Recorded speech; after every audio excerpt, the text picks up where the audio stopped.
Hello everyone, welcome back to my channel. Today drawing ఈ sunflower. Pencils నేను ఫ్లిప్కార్ట్లో తీసుకున్నాను, ఎవరికన్నా కావాల్సి తీసుకోండి. అండ్ ఈ డ్రాయింగ్ వచ్చేసి సన్ఫ్లవర్.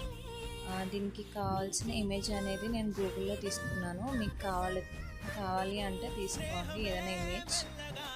వేరే అనదర్ ఇమేజ్ ఏదైనా పర్వాలేదు. మీరు ఏ ఇమేజ్ తీసుకున్నా దానికి సెట్ అయినట్టుగా ఫస్ట్ ఇమేజ్ చూస్తూ లైట్గా డ్రా చేసుకోండి. ఈ పెన్సిల్స్ కూడా నేను ఫ్లిప్కార్ట్లో తీసుకున్నాను, వాటిని కూడా తీసుకోండి. అండ్ ఇమేజ్ అనేది ఇలా ఫామ్ అయింది. మీకు నచ్చితే లైక్ చేయండి, షేర్ చేయండి అండ్ సబ్స్క్రైబ్ చేయండి. నేను ఇవి కలర్స్ యాడ్ చేశాను. ఎల్లో, దాన్ని ఫస్ట్ లైట్గా డ్రా చేస్తూ తర్వాత డార్క్ అనేది చేసుకున్నాను. Thank you for watching.